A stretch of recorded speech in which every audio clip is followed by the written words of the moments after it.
지난 시간에 이어서 제2부 조선 주자학자들의 마음 공부에 대해서 살펴보도록 하겠습니다. 예, 여러분들 잘 아시다시피 이 조선이란 나라는 유교의 나라입니다. 유교의 나라. 한마디로 조선을 어떻게 우리가 규정할 건가. 그래서 유교에 대한 이해 없이 조선을 이해한다는 것은 저는 적어도 철학을 전공한 사람으로서 불가능하다고 생각합니다. 공자가 등장한 이래 그리고 또 한나라 때 유학이 관학이 되고 또 수없는 왕조가 등장을 하고 유학을 관학으로 삼았습니다. 근데 제 생각에는 아마도 공자 이후에 가장 공자의 생각에 가까운 왕조, 그게 조선이 아닌가 이래 생각합니다.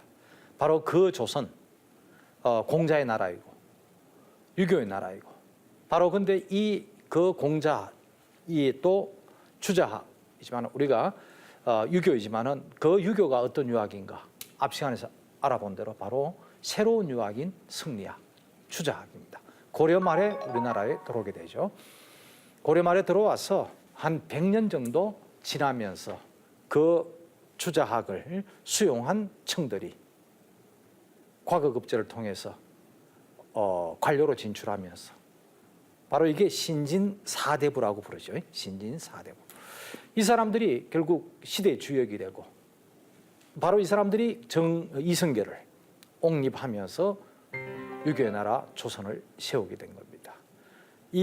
바로 이 조선의 건국이라는 걸 총기획하고 연출하고 또 실질적으로 추진해 갔던 바로 그 인물, 바로 인물을 우리는 삼봉 정도전 얼마 전에 드라마에서도 크게 다뤘고, 뭔가 국가를 경영한다는 것이 그냥 국가를 경영하는 게 아니고 하나의 큰 설계, 계획을 가지고 그에 따라서 국가를 경영해 보겠다. 이게 정도전. 그 대표적인 책이 불시잡변 그리고 조선경국전이죠. 이 불시잡변, 불시라는 것은 이 불교, 석가, 불교를 얘기하죠. 근데 시자로 붙이니까 별로 안 좋죠. 우리가 김 선생, 김 박사 이러면 좋은데 김씨 하면 별로, 그것처럼 불시 하면은 느낌이 바로 잡변, 다양한 여러 문제를 가지고 변론한다, 비판한다는 이야기입니다. 조선경국전, 일종의 건국구상입니다. 이 정도전은 나라가 세워지기 전에 이미 설계를 다 마칩니다. 새로운 왕조는 어떠해야 되고 어떤 이념과 어떤 제도와 법과 기본 그걸 통치의 스케치를 다 합니다. 이게 조선 경국전입니다. 조선이 섰어요. 서자마자 무슨 법전이 있는 것도 아니고 무슨 교과서가 있는 것도 아니고 국가 통치에 결국 정도전 개인이 저술한 건국전에 구상을 해놓은 이 책을 바탕으로 조선은 국가를 경영하게 됩니다. 정도전이 갖는 그 위상이라는 것은 이 두 개만 보면 실제 조선 건국의 주역이라는 거예요. 이성계는 어찌 보면 배우라고 봐야 되죠. 그런데 정도전은 죽죠. 바로 그 건국자들의 손에 의해서 죽습니다. 또 그런 거 아닙니까? 역사라는 게 그런 것이죠. 그런데 이제 이 과정에서 이 살인파에 여러 차례 이제 그걸 거치면서 결국 살인들이 집권을 하게 됩니다. 그러면서 이제 살인파의 나라가 됩니다. 살인파들. 근데 그 사이에 많은 희생을 치르게 되죠. 그게 바로 4대 사화라는 게 여러분들이 연산군 때 2차례, 이렇게 쭉 그러고 중종 때, 그럼 명종 때 한 차례씩 해서 4대 사화가 일어나고 그 끝기점에 바로 퇴계 이황이라는 인물이 출연을 하게 됩니다. 그리고 역시 퇴계 이황이 또 유달리 마음 공부를 강조하게 되고, 그런데 또 그러다 보니까 지난 시간 배웠던 이 심경부주가 또 주목을 받게 되고, 그러면서 이번 시간이 지난 시간에 이어서 이제 조선시대로 넘어와서 이제 마음 공부 문제가 어떻게 얘기가 전개되는가를 보도록 하죠. 자, 살인파 좀 더 정확히 세부적으로 보면 이렇습니다. 세조의 왕위 찬탈과 성종 시기 이 신의 살인들의 중앙정계 진출, 중앙정계 진출하는 길은 딴 길 없습니다. 과거 급제해야 됩니다. 그러니까 얼마나 자부심이 있겠습니까? 바로 그 중심에 전필제 김종직, 김종직의 아버지가 강호 김숙자라는 사람, 역시 과거에서 관직 생활했죠. 그리고 그 스승이 야은길제, 야은길제는 여러분들이 바로 고려 말 포원 정몽조와 더불어 야은길제는 고려에 충절을 바친 인물, 그 항맥이 타고 내려옵니다. 바로 그 전필제 김종직. 사실은 정치인 그 이상으로 문장가로서도 아주 시인 문장가로서도 유명합니다. 그런데 이 학단, 이 살인파가 크게 형성되면서 훈국의 권력을 잡은 세력과 정치적 충돌이 일어난 거죠.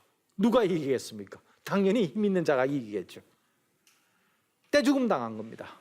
이런저런 이유를 덮어씌워서 네 차례 크게고 작게 말하면 수십 번, 크게 네 차례 떼죽음을 당하는데, 문제는 떼죽음을 당하면서도 오히려 우리가 몸에 헌데 부스럼이죠. 긁어 부스럼이란 말이죠. 그냥 대충 딱 해서 약 발라가지고 따라앉히면 되는데 이걸 긁어 놓으면 온몸에 번지는 것처럼 사화를 일으키게 되면 오히려 그 씨앗은 덮어져 버립니다. 덮어지면서 정말 긁어 부스럼 일으킨 꼴로 이 전국적 분포를 가지게 됩니다. 피신해서 가고, 그죠? 몰락해서 떠나고, 전국 곳곳에 이 살인의 씨앗들이 뿌려지면서 시간이 흐르고 재기를 다짐하고 또 복수를 다짐하고 이러는 과정에서 전국적 확산이 되면서 드디어 이제 살인의 시대를 열 수 있는 조건을 만들어내게 되는 거죠. 그러니까 사화와 살인 정신의 확산이 전국적으로 일어나게 됩니다. 바로 이 살인들의 생각들이죠. 여기서 이 중종반정에서 잠시 권력을 바로 이 비서실장, 오늘날 같으면 옛날 도성지죠. 바로 조광조라는 인물입니다. 사화에 희생됐던 김갱필의 그 제자입니다. 이 사람이 잠시 하는 사이에 자신들이 이상으로 생각하는 정치를 한번 실현해보고자 시도를 해요. 이게 도학 정치입니다. 이 사람들의 학문을 도학, 이런 이야기를 하는데 결국 이 조광조도 너무 좀 지나쳤죠. 그런데 그 실패와 조광조는 죽지만 그 꿈은 오히려 더 번져갔다는 거예요. 살인 정신, 도학 정치 깃발, 이거는 더 퍼져나갔다. 이게 있고요. 그러면서 이 조광조가 이때 바로 자신들의 이 생각, 이 노선, 이 정통성이 있다, 정당성이 있다고 하면서 그때 문묘종사 운동을 전개합니다. 일종의 요즘 같으면 역사 문제를 거론한 거예요.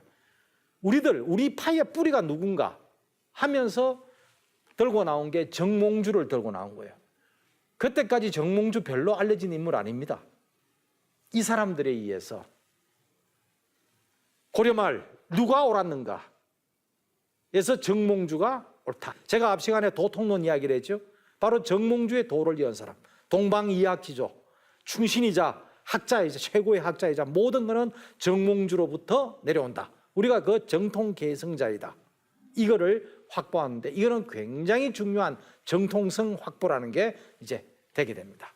그래서 동방도통이 확립이 되고, 그리고 이러한 이 살인파들의 자기들의 주된 근거지가 됩니까? 지방입니다. 지방. 그래서 이 살인파들은 자신의 이 지방 향촌 사회에서 유교의 나라를 만들고자 한 겁니다. 중앙에서만 유교의 나라가 아니라 향촌에서, 그 향촌에서 지배 세력으로서, 그래서 각 지방기구에 중앙의 행정기구가 내려와 있죠. 그 행정기구를 감시 견제하는 기구를 이게 만들고자, 유향소 이런 거예요. 그리고 여러 가지 자신들의 활동할 수 있는 근거 이런 것들을 확보하고자 요즘 지방자치제 이런 거죠. 살인파들이. 그래서 이 지방에도 유교의 문화를 토착화시킴으로써 완벽한 유교의 나라를 만들어야겠다. 이게 살인파들이에요. 그런데 이와 관계되어서 이해할 것이 바로 퇴계 이황의 서원 설립 운동입니다. 이렇게 해서 살인 세력들 서원 설립 운동을 이황이 전개하면서 순식간에 불이 붙어서 우리가 대원군의 서원 철폐력만 생각하는데 그건 세 번째입니다. 조선 왕조 숙종 때, 영조 때 이어서 대원군 바로 고종 때죠. 세 번에 걸쳐서 대대적인 서원 철폐령이 내립니다. 한국인들의 이 학구열, 교육열은 특히 자신보다도 부모들의 자식 교육열은 무서울 지경입니다. 이거는 옛날부터 유명합니다. 이게 서원 설립운동을 하고 난 뒤부터 이게 확산되는 그걸 근거지로 해서 유학이 완전히 뿌리 내리게 됩니다. 뿌리 내리게 되면서 이거는 중국보다도 훨씬 더 지금도 우리가 더 유교적인 영향을 가지고 있는 나라이죠. 특히 경북 안동 지역은 그 전체가 박물관입니다. 제가 그래서 유교 박물관 만든다기에 건물 짓지 말고 지역만 설정하면 된다.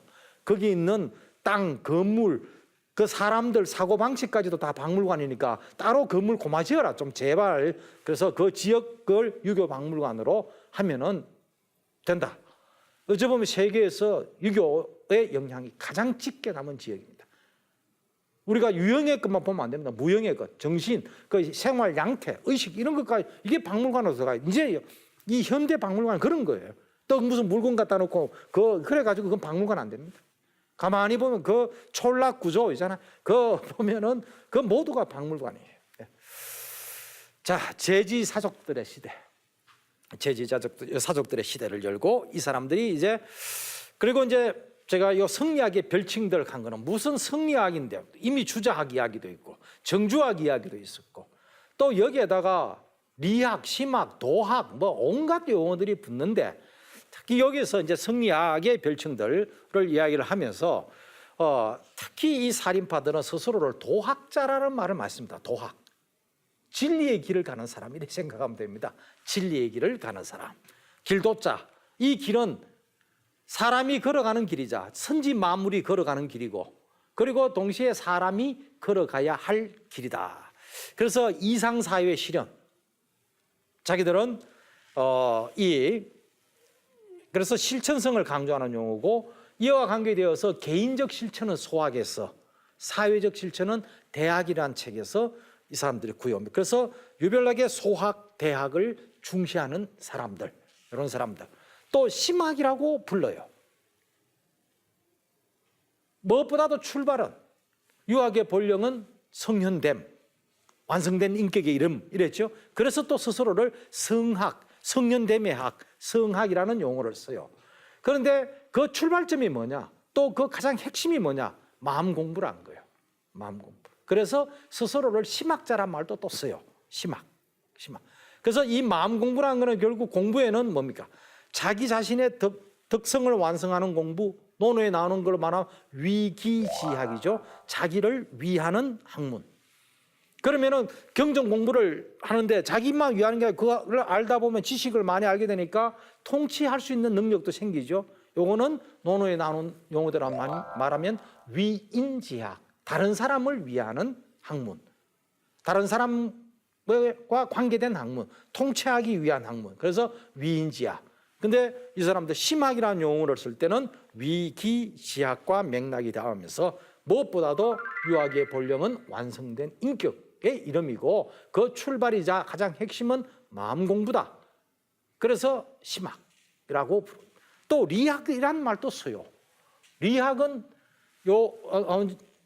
제가 기학과 대비한다고 써놨죠. 이 키로 세상을 설명한다는 건 현상을 보는 거예요.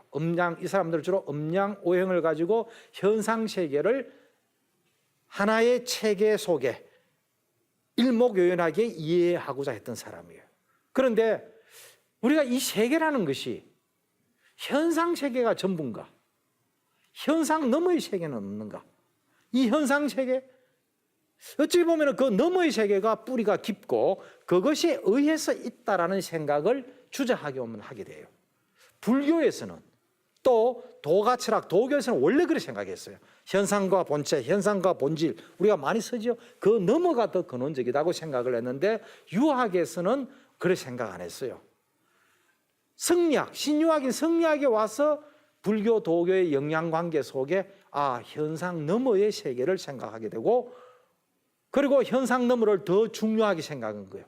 현상 너머의 세계가 바로 본질의 세계고 원리의 세계죠.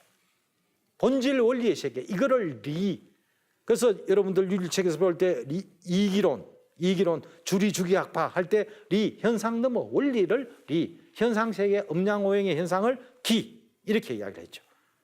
자기들은 현상보다는 그 너머 리를 더 중시한다. 그런 의미에서 자신들을 리학이라고 부르기도 했습니다. 그러니까 명칭이 너무 많은 거예요. 명칭이. 자, 그러면 역시 이 이황, 결국 이황은 이 이황의 등장. 이는 이제 제가 정도전의 조선, 이황의 조선, 퇴계의 조선 이야기를 했죠. 알맹이 소프트웨어를. 그리고 살인파들의 그 끝자락에서 많은 희생이 있고 자신의 형도 희생이 돼요. 그런데 참 조심조심 이 위험한 정치적 상황에서 살아남아서 이제 마침내 선조가 올라오고 이렇게 되면서 어린 나이 16살에 갑자기 왕이 됩니다. 그렇게 되면서 이 살림 세력들은 이제 자신들의 시대를 맞게 되고 바로 이황을 이렇게 옹립을 합니다. 최고의 학문적으로 또 덕으로 가장 이제 그래서 이황은 영남 이 안동 예안 출신이지만 그래 도산서원이 거기 있죠. 거기서 제자들을 가르치고 있지만은 거기 제자들만 있는 게 아니고 전국적으로 제자들을 가지고 있습니다. 왜냐하면은 관직을 성균관 대사성을 그치게 됩니다. 성균관 대사성은 지금 말하면 서울대학교 총장입니다. 그러면서 많은 제자들이 아주 뛰어난 많은 제자들을 직접 특히 또 본인의 학문에 관심이 많았고 해서 많은 학문적 교류와 토론과 이걸 거치면서 퇴계의 제자들은 전국적 분포를 갖게 됩니다. 크게 말하면 이제 영남 특히 안동 중심의 제자와 서울 중심의 그 전국에서 올라온 제자들이죠. 이 제자들이 그래서 이 제자들이 딱 중앙정교를 장악하게 되면서 살인파의 시대가 되면서 자신의 선성이었던 퇴계 선생 실력도 있고 덕성도 있고 또 그때 이미 나이가 퇴계 선생은 70이 다 됩니다. 세상을 떠나기 직전입니다. 그러면서 서로가 나는 퇴계 선생에 배웠다. 퇴계 선생과 이런 관계가 있었다. 이것만 해도 자신에게는 굉장히 왜 보면 하나의 백그라운드가 되는 그래서 너고 내고 전국에서 퇴계. 그래서 지금 1,000원짜리 안에 들어가게 된 겁니다. 퇴계 이황. 어찌 보면 퇴계 이황하고도 본인도 집회 들어갔지만은 들어가게 된 이런 시대를 만든 것도 이황의 영향인지도 모릅니다. 워낙 깊게 우리가 영향을 받고 있기 때문에 그렇습니다. 예. 이 이황이라는 인물. 자, 이황의 심경부주 공부 중시. 이황은 여러 관료로서 활동도 있었고 특히 관료로 활동할 때는 서원 설립운동 이거는 조선시대를 기본 틀을 바꿔놓은 겁니다.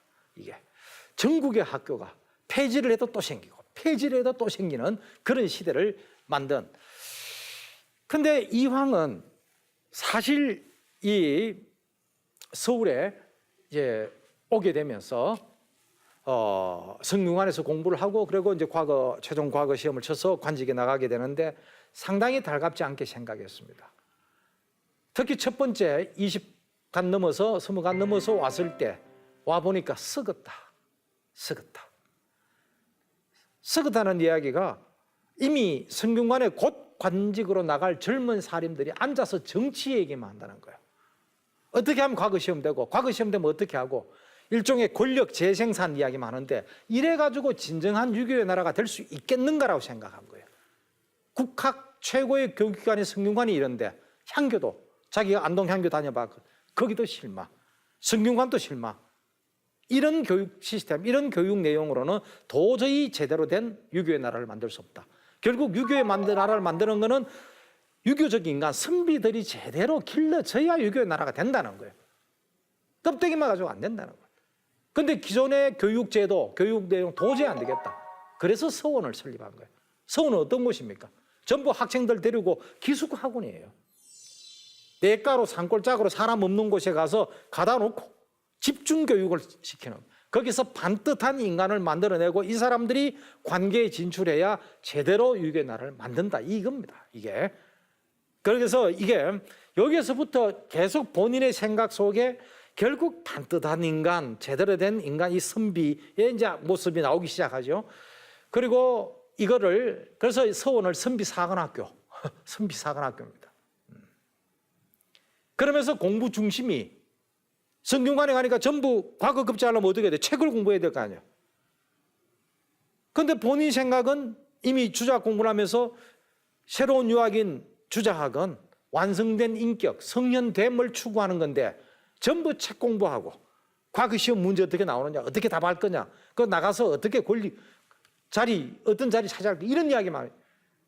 그러니까 이미 퇴계의 이 생각 속에 아무래도 유학의 공부의 본령은 마음 공부인데, 또 살인파의 후예라고 했죠. 살인파의 후예 그 사람들도 공세우고 과거 시험체가 다 관료된 사람들, 참 훈구파들이 그런 사람 아닙니까? 그런 사람들인데 앞만 봐도 그 사람들은 유교의 나라를, 제대로 된 유교의 나라를 만들 사람들이 아니었던 거예요. 그러니까 퇴계의 마음 속에 살인파의 피도 흐르고, 또 자기가 직접 그 당시 시대 그 학교들을 찾아보고 공부해보고 하면서도 이 사람들로는 완성된 이상적인 유교 나라를 만들 수 없다. 도대체 마음 공부를 안 한다는 거예요. 전부 책 공부만 하고 있다는 거예요. 출세 공부인 거예요. 출세로서 책 공부만 하고 있다. 이게 이제 퇴계의 길입니다. 이게 살인파의 피가 흐른다. 그 시대 자신의 경험, 이런 것들이 만들어지면서 마음 공부를. 그래서 그 경험에 33세 때 처음으로 심경부주를 어떻게 구해보게 됩니다. 심경부주는 지난 시간에 이야기했던 책입니다. 마음 공부를 담은 책입니다. 성년이 되려면 마음 공부를 통해서 가능하다. 마음 공부를 통해서 얼마든지 인간은 현인이 될 수 있고 안현과 같은, 다시 공자와 같은 성인이 될 수 있고, 그 성인은 하늘과 짝을 이루는 존재이다. 유학의 공부는 모름지기 이거다라고 시골에서 안동하고도 예안골짜기에서 공부했던, 책만 보고 책에서는 그야말로 교과서적 견해만 가지고 왔는데 와보니까 세상은 그게 아닌 거예요. 아무튼 본인은 33세 때, 아직 대과 급제하기 전입니다. 이때 이 심경부주를 구해보고, 아, 이거야말로 내가 정말 원하던 참 유학 정통의 책이다 라고 생각을 해서 보게 된 겁니다.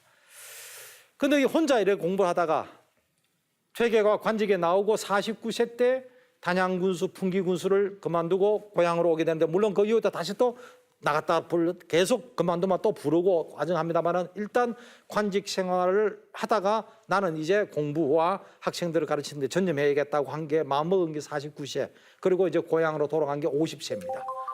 그리고 20년을 더 살게 됩니다. 근데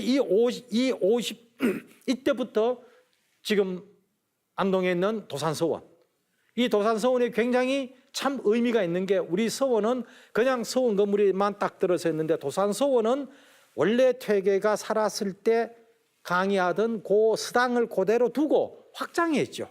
그래서 원형을 그대로 두고 확장한 것이 굉장히 의미가 있습니다. 딴 서원은 다 죽고 난 뒤에 새로 세운 거예요. 그런데 도산서원은 퇴계가 만년에 강학 학생들을 가르쳤던 그 집, 그 방 보면 콧구멍만 하죠. 마르고 뭐고 보면 여기서 어떻게 가르쳤을까 싶은, 오히려 그러기 때문에 더 의미가 있죠. 거기서 참 수많은 학자들이 길러지고, 그래서 클 필요 없다는 거예요. 그게 바로 여기에서 이제 여러 이 주자학자들이, 성리학자들이 가르치는 교과서들이 있습니다. 그런데 유독 퇴계는 거기에다가 더해서 반드시 필수로 넣었던 게 심경부주였습니다. 그래서 심경부주를, 그러다 보니까 선생님이 워낙 중시하니까 학생들도 공부를 많이 했겠죠. 그런데 공부를 하다 보니까 문제가 발생한 겁니다. 이 중국에서는 심경부주가 그다지 중시되지 않았다. 중국에는 양명학의 시대로 가버렸어요.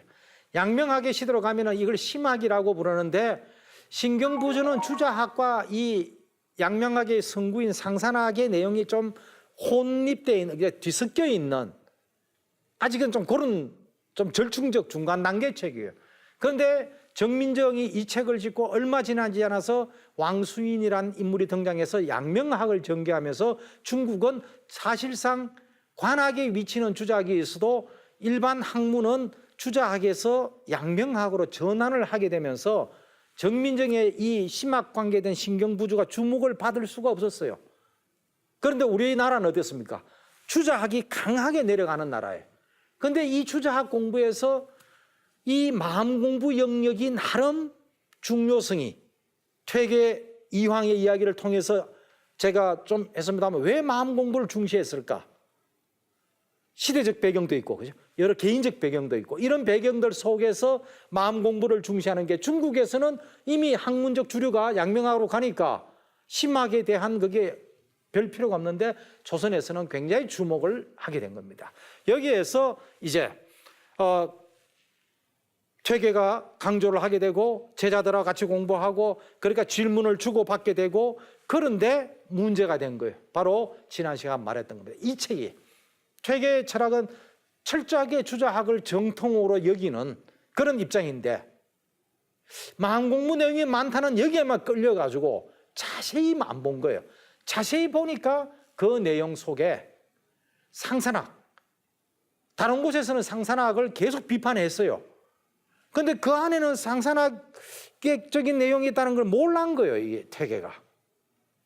그러니까 제자들이 깊게 공부하다 보니까 선생보다 더 공부한 거죠. 더 많이 찾아본 거예요. 도서관 더 검색 많이 하고 이런 퇴계. 해보니까 정민정이라는 사람도 상당히 문제가 있는 사람이에요. 책도 문제가 많아요. 또 정민정의 전 다른 책도 봐도 문제가 또 많아요. 중국에서도 비판을 많이 받았어요. 그런 내용을 다 검색해가 알아온 거예요. 그래가 선생님한테 보고를 한 거예요. 선생님, 이 책 지은 정민정 상당히 문제 많은 사람입니다. 그 대표적인 게 과거 문제를 사전 유출해가 잡혀가지고 문제돼가지고 완전히 처벌받은 사람이에요. 인간도 못쓸 인간이다. 부터 해서 책도 엉망이다 이래 됐는데 문제는 퇴계 선생이 33살 때 감명받고 계속 공부했고 50세 넘어서는 주교재를 쓰고 이랬는데 한 30년이 지난 이 상황에서 황당하게 된 거예요. 당황을 하게 된 거예요. 뭐라고 대답을 해야 될지. 그러면서 그에 대한 그 가장 대표적인 제자라고 해야 될까요? 가까웠던 제자, 가장 고참 제자 이래 불러야 되겠죠. 보면은 도산서원에는 이게 우리 서원에 그 주향을 하면은 그 제자들이나 관계된 분들을 배양을 합니다. 퇴계 선생의 제자가 얼마나 많습니까? 그런데 딱 한 사람이 배양돼 있어요. 바로 그 지역 퇴계 선생의 고향 출신인 월천 조목이라는 사람이 제자가 홀로 배양되어 있는데 뭐 여러 가지 이유가 있죠. 퇴계 서원이 많다 보니까 이 안에 있는 도산서원은 그 지역 출신, 그리고 안동 쪽으로 나오면 또 그 지역 출신 뭐 이렇게도 했습니다만은 어쨌든 도산서원이 제일 중요하니까 거기에 유일하게 월천 조목이라는 제자가 배양되어 있는데 그 제자가 바로 이거를 선생한테 이 일을 제기한 거예요. 제일 어찌 보면은 핵심 제자, 제일 가까웠던 제자, 제일 대표 제자가 선생님한테 본격 그러면서 편지를 가지고 바로 옆에 같이 사는데도 왜 편지를 가지고 논쟁을 벌인지 모르겠어요. 퇴계 선생님 굉장히 당황을 합니다. 당황을 하면서 바로 그 글에 이 말을 씁니다. 나는 이 심경부주를 태산 북두와 같이 높였다. 산 중에 가장 높은 산 중국에 북두는 북두칠성이에요. 중국 부열 중에 항상 북쪽에 변치 않고 위치는 높였다는 이야기죠. 별 중에 별, 산 중에 산, 태산, 별 중에 별, 북두칠성. 그러니까 북두칠성이 아니고 북극성입니다. 북극성. 이런 식으로 이제 높였던 책인데, 그리고 또 가장 이 사람들의 교과서이자 높였던 책이 사서와 근사록입니다. 내가 결코 그 아래에 두지 않았다. 그 같은 반열에 두었다. 해서 참 제자의 공격, 비판을 받고 당혹스러워하면서 글을 짓습니다. 그 글이 바로 제가 한 게 이황과 조목의 논쟁. 그래서 최종적으로 이황은 심경후론이라는 글을 짓습니다. 제자와의 논쟁, 조목이 대표적인 인물이고 그걸 총괄적으로 본인이 몰랐던 사실 여러 가지 문제가 있다는 것 이걸 총정리하면서 자신의 입장을 정리한 글이 심경후론입니다. 거기에서 그러니까 첫머리 글이 내가 이 심경부주를 얼마나 높였는데 이런 이야기를 거듭하면서 참 그 정돈을 하고 있습니다. 사실 이 정리된 내용은 제가 첫째, 둘째 이렇게 해서 정리를 했습니다마는 선뜻 받아들이지 않습니다. 선뜻 받아들이지 않고 그걸 갖다가 그걸 결국 그 내용 자체는 문제가 없다. 내용 자체는 그 가려 뽑은 내용 자체는 아주 훌륭한 내용이다. 그래서 나는 그 내용을 그대로 수용하겠다는 게 핵심 내용이 됩니다. 심경부주에 대한 입장을 가지고 조선유학사를 정리할 때 필요한 내용들을 제가 정리를 했습니다. 그다음 이제 요 퇴계학단의 신경부주 공부 열풍과 태율학파. 그러니까 제가 말씀드린 대로 퇴계학단에서 선생님이 계속 강의하고 받아 적고 이걸 선생님이 죽고 난 뒤에 이런 바로 이황이 심경후론을 지은 거에 이어서 대표적인 제자들이 이런 책들을 계속 냅니다. 그러니까 선생님의 강의를 들으면서 강의록에 가깝습니다. 그리고 또 서로 이 사람은 강의를 이래 남기고 또 이래 남겼는데 또 제3자가 보니까 난 그래 안 들었는데 두 사람 잘못 가려놓은 또 책이 바로 조호익의 심경지리 고 같은 경우는 잘못된 거 수정하는 것도 있습니다. 이런 식으로 해서 수많은 저술들이 나오게 됩니다. 그리고 이제 효종 숙종 시기로 가면 이거는 퇴계 이황이 죽고 100년 정도 지났습니다. 그 사이에 임진왜란과 병자호란까지 겪었습니다. 그런데 이제 국왕이 이 국왕에 있어서 경련이라는 게 있어요. 옛날에는 왕이 여러 가지로 피곤합니다. 왕은 일단 사생활이 없습니다. 모든 게 기록됩니다. 딱 자고 일어나면 잘 때까지 일체의 행적과 말이 다 기록됩니다. 그게 성정원 일기 속에 다 남아 있습니다. 세계 그 문화유산으로 등재가 되어 있죠. 기록유산으로 등재가 되었습니다. 대단한 기록이에요. 그렇게만 합니까? 공부를 얼마나 해야 됩니까? 아침 먹고 해야 되고 점심 먹고 저녁 먹고 하루 종일 공부해야 되는 거예요. 왕이라고 나이가 많습니까? 어떤 왕이 어릴 때는 10살 이하도 있고 나이가 들어도 왕은 이 신하들과 함께 신하들에게 공부를 배워야 되고 또 토론과 이 과정을 겪습니다. 그거 안 하려고 하다가 연산군 쫓겨난 거 아닙니까? 공부 안 하려고 하다가 이 경련입니다. 이게 이 경련의 책을 어떤 걸 할까 할 때 바로 이 심경부주, 이 바로 퇴계의 심경후론이 들어간 심경부주가 왕 내지는 국가 통치, 왕교육의 교과서로 올라가게 됩니다. 이런 엄청나게 퇴계 때문에 이 퇴계 이황 때문에 이렇게 된 거죠. 그러면서 이 정문화 작업을 하게 되는데 여기에서 심경석이가 바로 송시열이라는 인물이 정리를 하게 되는데 이 사람이 우암 송시열 유명한 사람이죠. 바로 또 저 충청도 이쪽 지역의 영남 쪽이 퇴계 이황과 그 후예들이라면은 이 대전 이쪽 지역은 우암 송시열 이쪽의 학풍 바로 기호 학풍의 우두머리로 있었던 사람이죠. 이때 최고의 그 학문적 위치에 있었기 때문에 왕이 바로 송시열에게 이 심경책을 퇴계 학파에서 유명했던 책을 이 기호 율곡 학파의 총 우두머리에게 왕의 명령에 의해서 내라고 한 거예요. 그러니 이 입장에서는 이 심경부주에 대한 입장도 차이가 있고 또 자신들의 학파 입장도 좀 넣어야겠고 퇴계는 존중해야 되겠고 상당히 갈등 속에 약간 절충된 책을 만들어냅니다. 이게 심경석입니다. 그런데 이게 어느 쪽으로 봐도 불만족스러운 거예요. 정통 율곡학파, 기호 율곡학파 입장에 봐서도 왕명에 의해서 출판해이시 뭐란 말은 하긴 그런데 이게 퇴계가 너무 중요시했던 이게 이미 불만을 가졌던 사람들이니까 불만이 있고 또 영남 퇴계학파 입장에서 보면 이 책이 또 문제가 있는 거예요. 왜냐하면 기호학파에 불만 섞인 이런 견해가 들어가 있다는 거예요. 그래서 이후에 이 책이 나오고는 또 이 책을 둘러싸고 또 학파적인 대립을 또 하게 됩니다. 그래서 어쨌든 문제의 중심에 뜨거웠던 망공부와 관련해서 뜨거웠던 양학파의 중심에 섰던 책이다. 이렇게 정리를 할 수 있겠습니다. 자, 그러면 이제 이 심경부주에 대한 퇴계 율곡학파의 양입파 입장 차이가 뭐냐면은 아무래도 이 퇴계학파는 자꾸만 우리가 성현되는 길, 지난 시간부터 이야기됐던 게 두 가지 길이 있다 했는데 하나는 경전 공부, 하나는 마음 공부인데 자꾸 마음 공부 쪽으로 좀 기울어지는 거예요. 원론적으로 이야기할 때는 새의 두 날개, 술의 두 바퀴 이야기했죠.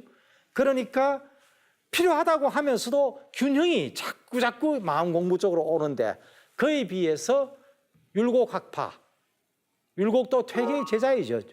그러나 퇴계가 죽고 난 뒤에 결국 학파적인 분리가 일어나게 됩니다. 그런데 이 율곡 학파는 교과서적으로 새 두 날개만 똑같이 지도 행동 50% 50% 수레 두 바퀴 똑같이 50%씩 이런 식이라면 퇴계 학파는 둘 다 필요하긴 한데 그래도 마음 공부가 이게 양 학파의 중요한 차이가 됩니다. 그래서 이진상으로 해서 이정익 단계 조선 말입니다. 여기 가게 되면은 이제 이 완전히 그러니까 이제 그 같게 볼 수 없다, 같게 볼 수 없다 이런 구분들을 이제 하게 됩니다. 그래서 우리가 퇴계 학파를 존덕성 공부, 마음 공부를 좀 더 중요함을 강조했던 존덕성파. 그래서 편중했다. 그리고 율곡 학파를 둘 다 똑같이 중시했다. 병중 학파. 그래서 우리가 퇴계 학파와 율곡 학파를 많은 경우 주리 학파, 주기 학파 이걸로 구분하는 경우가 많습니다. 이거는 이제 그 삼라만상의 그걸 현상과 본체, 본질을 리와 기로 본다 할 때 현상 중심적으로 본 것과 본질 중심으로 볼 건가를 가지고 보는 나눈 관점이라면 요거는 성현되는 과정에서 두 가지 공부가 똑같이 필요한가 마음 공부가 보다 더 중요한가를 가지고 나누는, 그래서 나누는 시각에 따라서 두 학파를 다르게 그러니까 또 다양하게 나눠볼 수 있다는 거죠. 근데 이 이제 마음 공부와 이걸 가지고 이제 우리가 이 사적으로 정리를 좀 또 해보면은 특히 이 퇴계 학파와 율곡 학파가 분화되는 중요한 그 계기가 퇴계성이 세상을 뜨고 바로 이 두 제자들 간의 논쟁이 터집니다. 바로 이게 우계 성홍과 율곡 이인데 이 두 사람 다 퇴계 제자입니다. 그 두 사람 아주 친한 친구예요. 고향 친구기도 하고. 그런데 성호는 퇴계의 입장에 서서 이야기를 하고 율곡은 평소에 품었던 퇴계와 다른 생각을 가지고 토론을 하고, 그러다 보니까 퇴계 선생은 세상을 떴지만 퇴계 선생 입장을 대변하는 성홍과 그리고 새롭게 다른 생각을 가진 이 두 사람 간의 논쟁, 이게 유명한 인심 도심 논쟁입니다. 한국 유학사, 한국 철학사에서 그에 앞서는 중요한 하나의 기념비적 논쟁이 퇴계 이황과 그 제자인 고봉 기대성 간에 벌어진 사단 칠정 논쟁.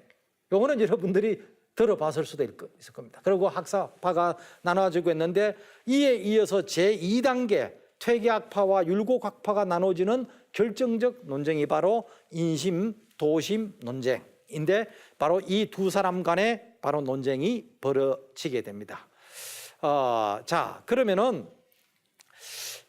이 신경 부주에 대해서도 그리고 이 마음 공부에 대해서도 두 학파가 그러니까 선명히 갈라지는 그 입장을 보이게 되는데, 우선 제가 여기에서 조금 크게 보면은 이제 결국 퇴계와 율곡을 한번 비교적 관점에서 또 핵심은 마음 공부라는 관점에서 마음 공부 말고도 퇴계 율곡은 차이가 많죠.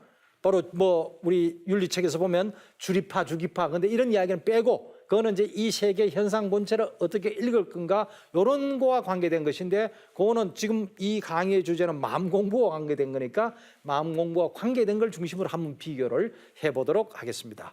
참 재미있는 비교를 가능하게 하는 것이 이황과 이이, 율곡 이와 퇴계 이황은 제목도 비슷한, 그래서 고등학교 때까지는 헷갈리게 만드는, 이게 시험 문제도 나오게 하는 바로 퇴계 이황이 지은 책이 성학십도, 율곡 이이가 지은 것이 성학지묘. 자칫하면 헷갈리겠죠. 바로 이 두 책이 있으니까 이 두 책을 놓고 한번 비교를 해보면 이렇습니다. 이 성학십도란 책은 퇴계가 70이 다 되었어. 세상 뜨기 2, 3년 전입니다. 이때 이제 더 이상 체력으로 보나 뭐로 보나 서울을 올라갈 수 없는데 새로 16살 왕이 된 선조가 부릅니다. 원로 학자들, 대신들을 불러서 자신을 도와달라. 능력이 없고 너무 어리니까. 그래 불려 올라갔는데 올라가서 보니까 영 기대 같지 않았던 거예요. 퇴계 선생님이 볼 때 16살 먹은 선조는 졸고 못 알아듣고 막 이래서 그냥 마음을 정합니다. 내려가기로, 고향으로 다시. 근데 그냥 내려가기에는 너무나 걱정스럽고 나라가. 그래서 늙은 신하가 참 어떻게든 이 사람을 완성된 참 성군이 되게, 그리고 성인, 일반 사람은 완성된 인격 성인, 또 임금은 성군, 요승과 같은 되게 만들어야겠는데 참 걱정스러운 거예요. 시켜보니. 그래서 이걸 어떻게 해야 될까 해서 그림으로 그린 거예요. 책을. 철학을 그림으로 그리고 거기에 대한 풀이를 단 거 10개 그림으로, 단계별로 10개 그림을 그리고 그에 대한 설명을 붙인 게 성학십도. 그래서 성학, 성군이 되는 학문, 요승과 같은 성군이 되는 학문 10가지를 뽑아서 그림으로 그리고 해서 이제 알기 쉽게 하려고 그런 거예요. 그림으로 그린 거는. 근데 지금 뭐 더 어려운 면도 있어요. 근데 이렇게 그림으로 그리고 해서 이제 제가 떠나더라도 저를 생각하는 마음으로 병풍으로 만들어서 가까이 두고 늘 보고 이렇게 해달라라는 이런 글을 함께 임금에게 바칩니다. 그런데 뭐 그걸 공부를 제대로 했는지 안 했는지 잘 모르겠어요. 근데 퇴계는 어쨌든 세상을 떴습니다. 그리고 몇 년 뒤에 선조가 또 율곡 이에게 부탁을 합니다. 매일 공부하러 잡혀가서 이 책 저 책 보니까 너무 복잡하고 어려운 거예요. 그래서 참 똑똑하기로 유명한 율곡 이, 구도장원 아닙니까? 9번 과거를 거쳐야 대가급제를 하게 되는데 9번 다 장원급제했다 해서 구도장원 했던 천재적 인물입니다.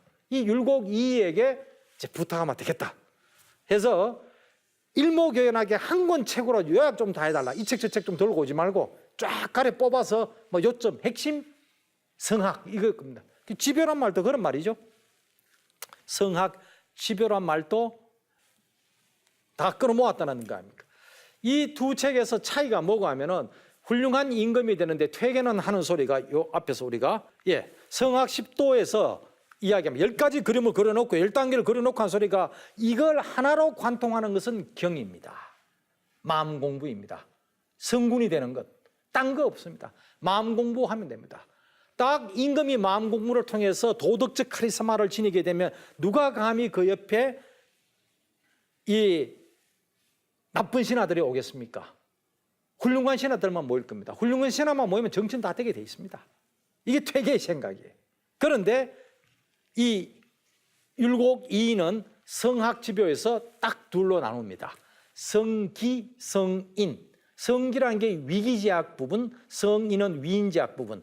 임금이 되려면은 이걸 갖다가 완전히 도덕적 능력도 필요하지만 관료로서, 그리고 관료를 이끄는 그 능력도 필요하다.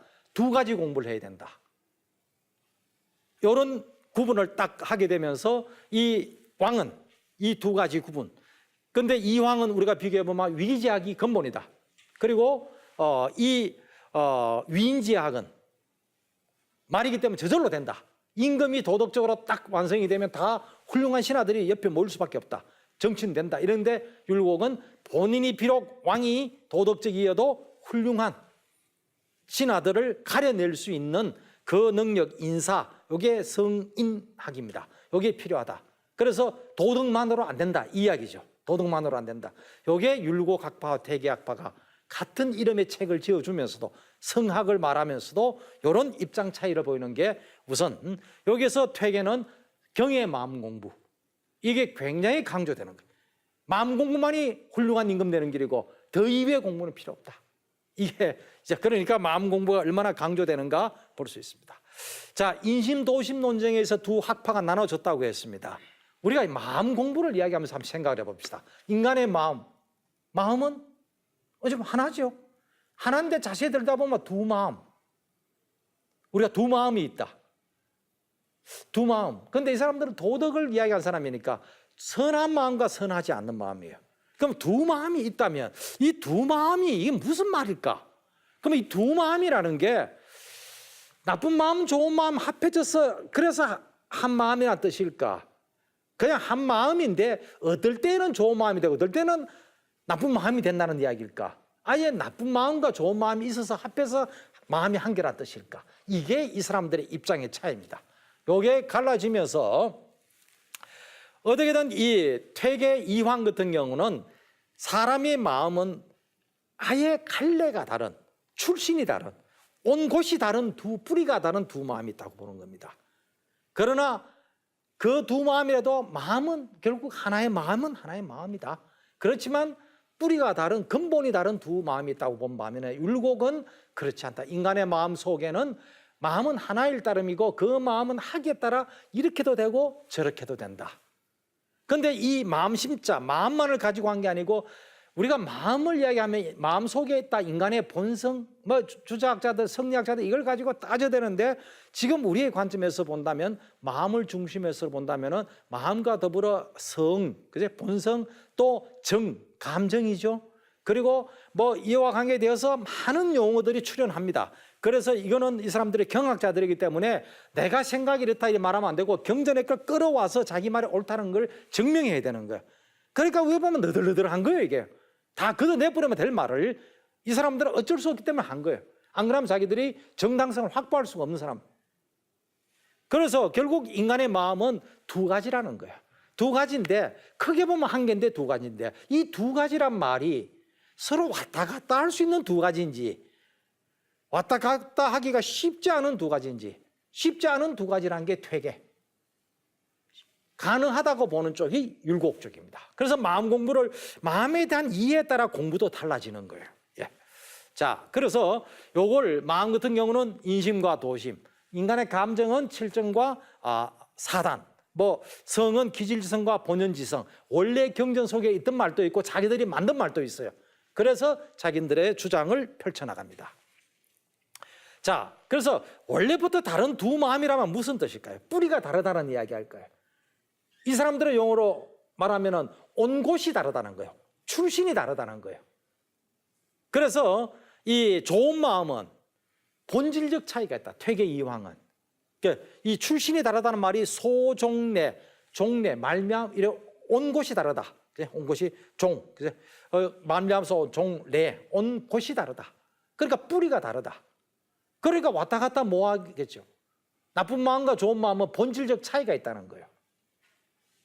자, 본질적 차이가 있다. 그리고 이거는 뭐하면 마음이 생겨난 이 말은 뭐하면 마음을 먹을 때 근데 이제 이 사람들이 그러면 우리가 이 마음 공부라는 거를 실천 공부와 여기서 잠깐 이야기를 하고 갑시다. 왜 마음 공부를 자꾸 이야기할까 할 때 결국 인간은 우리가 실천을 이야기하면서 마음 공부를 한단 말이에요. 그 이유가 뭘까요? 우리의 말과 행동이 어디에서 나오냐는 거예요. 다 마음에서 나온다는 거예요. 그렇죠? 마음에서 다. 마음 조금 잘못 먹으면 잘못된 말, 잘못된 행동이 나와요. 마음은 좋게 먹었는데 나쁜 말 나오기 쉽지 않아요. 그리고 나쁜 말을 했는데 좋은 말로 바꾸기 쉽지 않죠. 내가 사실은 그 말이 아니고 그 뜻이 아니고 해봐야 잘 안 받아주고 이미 뱉어놓은 말, 또 행동도 그렇죠. 그러니까 이 성리학자들은 이걸 잡는 효과적인 방법은 마음 먹을 때 딱 잘 마음 먹어야 된다. 그래서 마음 공부로 가게 된 겁니다. 그런데 이 마음 먹을 때 잘 해야 되는데 그런데 문제는 마음이 두 가지인데 마음의 뿌리가 다르다? 이게 왔다 갔다 할 수 있는가 없는가 해서 퇴계는 딱 뿌리가 다르다. 율곡은 왔다 갔다 할 수 있다. 요 입장에 따라서 이게 바로 그래서 율곡 이 같은 경우는 인심, 도심, 종시설에서 공부 여하에 따라 인심이 도심이 될 수도 있고 자칫 방심하면 또 도심이 인심이 될 수 있다. 이런 이야기 했죠. 근데 이황 같은 경우는 두 마음이 동기도 다르고 마음먹은 동기도 다르고 그죠? 생겨난 곳도 다르다 해서 굉장히 구분을 하는 이런 모습을 볼 수 있습니다.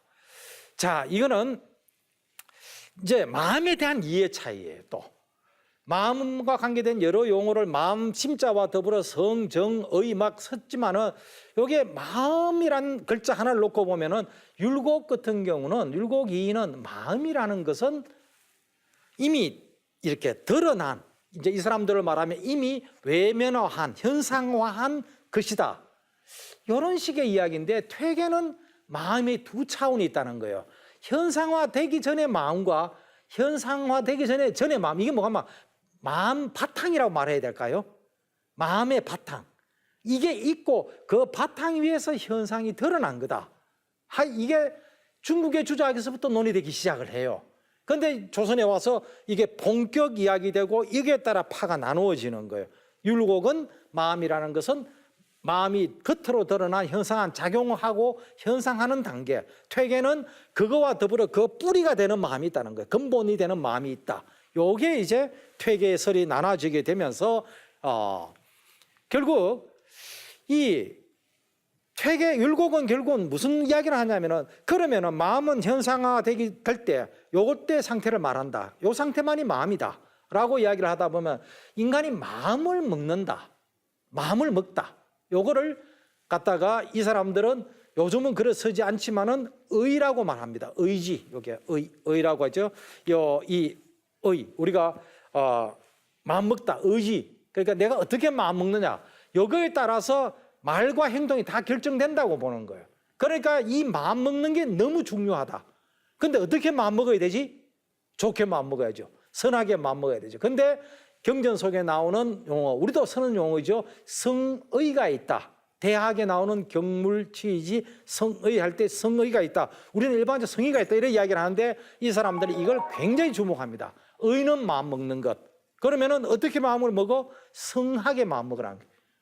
근데 이 사람들은 경전 속에서 유학자들은 성이라는 것은 하늘의 도라고 맹자중용에서 거듭 이야기를 하고 있어요. 그러니까 하늘처럼 마음 먹으라는 거예요. 하늘처럼 마음 먹는다는 게 뭐겠습니까? 공평무사하게, 공평무사하게. 뭐 여러 가지 뜻이 있겠죠. 끊임없이 생성하고 주고 공평무사하게 이런 용어로 마음 먹으라. 이런 식으로 해서 마음 먹는 것의 중요성. 그런데 이 이황의 같은 경우는 어떻게 했어요? 마음 잘 먹고 싶다고 해서 마음이 잘 먹어지냐는 거예요. 원래 마음 바탕이 새카만데 안 된다는 거예요. 율곡은 인정을 안 했죠. 율곡이는 그런 게 없고 마음이란 건 드러난 것밖에 없다 했는데 퇴계는 마음 바탕이 있다고 말했던 사람이니까 마음 먹을 때 잘 마음을 먹으려면 바탕 공부를 먼저 해야 된다는 거예요. 이거를 이 사람들 용어로 미발 공부, 드러나기 전에 공부. 그리고 이 달치 말하면 어떤 상황이 발생했을 때 내가 어떻게 하지? 어떻게 마음 먹지? 할 때 이미 그 전 단계 공부를 한 거예요. 그러면 어떤 공부예요? 평상시 공부가 되어버리는 거예요. 늘 평상시 긴장 공부, 긴장을 하고 있었느냐. 마음의 본체 공부예요. 미발대 공부예요. 그래야만 어떤 상황이 발생했을 때 선하게 마음 먹을 수가 있다는 거예요. 이렇게 되어서 두 학파는 갈라집니다. 그러면서 이 이황이 강조했던 경공부의 핵심 부분이 이 마음 미발 상태의 마음 공부 이거를 경공부론이 거기에 집중됩니다. 물론 마음 먹을 때나 마음 먹고 난 뒤에 말할 때 행동할 때도 경해야 되지만 이때 공부가 핵심적 공부로 떠오르게 된다는 어떤 그 차이가 있게 됩니다. 우리가 이 마음 공부의 이야기를 우리가 그냥 그 마음 공부다 하지만은 이 성리학자들은 이 마음이라는 걸 1차적으로 분석되어 있지만은 마음과 관계된 개념, 성, 정, 의 이런 개념들 또 욕 이런 개념들도 연결시켜서 또 그거를 현대적 용어가 아닌 경전 속에 있는 용어를 가져오고 자기들이 또 만든 용어를 이렇게 두 개로 마음을 나누면서 어느 지점에서 어떻게 마음 공부를 해야 되는가 이런 내용들이 이제 성리학자들의 또 조선 주자학자들의 마음 공부의 핵심적 논의가 되겠습니다. 그래서 전체적으로 보면은 여기에서 결국 인간을 좋은 마음은 어떻게 해야 되겠어요? 간직하고 키우고 그리고 안 좋다고 싶은 마음은 제거하고 누르고인데 결국 마음에 대한 이해에 따라서 참 간직하고 키우는 방법과 제거하고 누르는 방법의 차이가 발생을 하면서 논쟁을 이어가게 된 것. 이게 조선 성리학의 또 주자학자들의 마음 공부론이다 이렇게 볼 수 있겠습니다. 이상으로 강의를 마치겠습니다.